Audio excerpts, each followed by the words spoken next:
This is the generator building. This building was placed here to provide electricity for the entire ranch and guest area. The generator had to be placed here because this place was about 12 to 15 miles from downtown old Las Vegas at the time, and there were only dirt roads and no electric lines coming out here.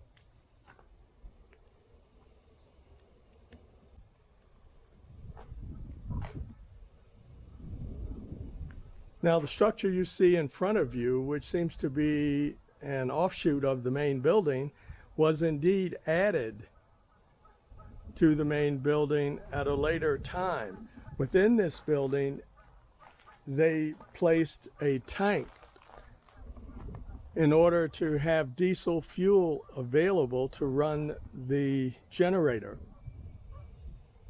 And as you can see in the pictures, there's still the wooden floors there under which the tank may still exist.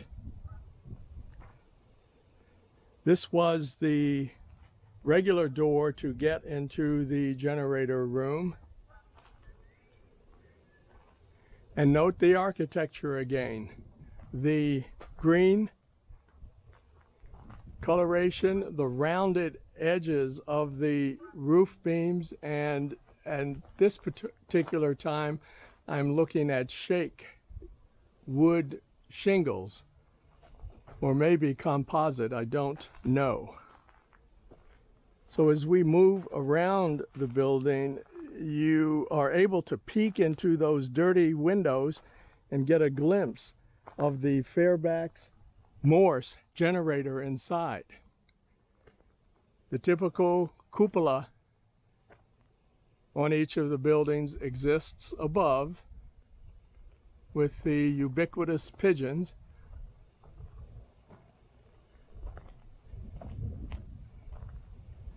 And the thing about the generator is that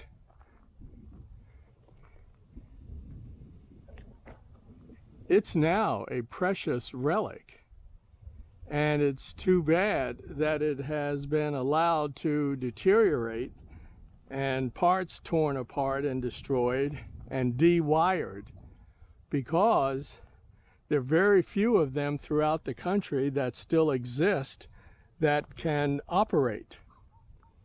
So this is a hidden treasure for the city of Las Vegas, because they have one of these old Model 32 Fairbanks-Morse electric generators.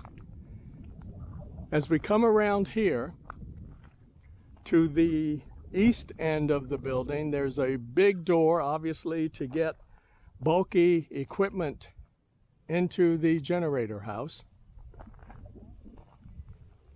That pipe coming out there was the exhaust pipe, and because you see those holes around there, obviously there was an extension that pointed upwards to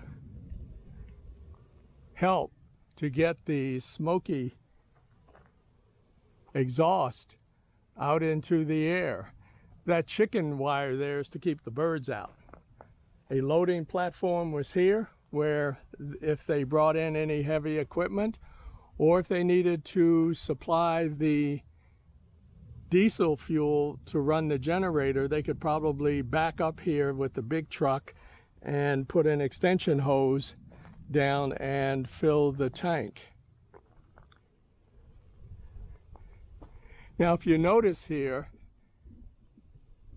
near the top, you see what appears to be an extension of the roof. And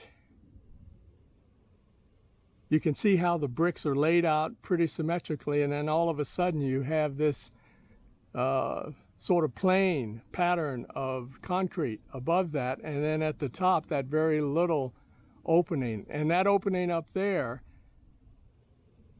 controls or houses the I-beam that goes along the very top of the ceiling. Obviously it was used as a crane-like mechanism to move heavy equipment into the generator room, especially when they had to exchange out heavy parts for the generator. And they probably had to raise the roof in order to put that I-beam in, and that's why it looks like that.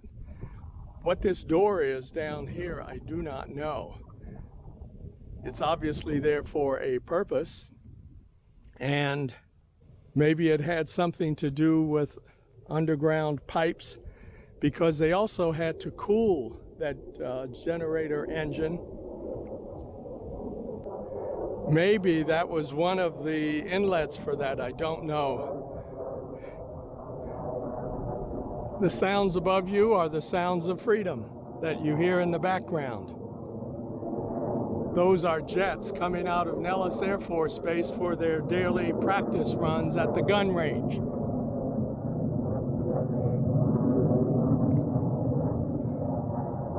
So those are sweet sounds to our ears as these young men are up there practicing to protect the country.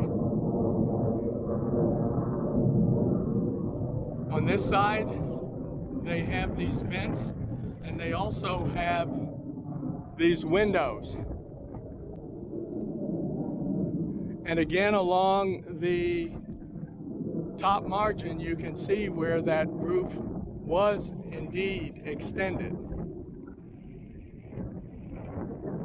At the bottom there's some pipes coming out. Maybe that represented the place where the water came in. This box over here looks relatively new and was probably put in afterwards. Here you can see quite well the seam where the original building and the diesel fuel tank building were joined together.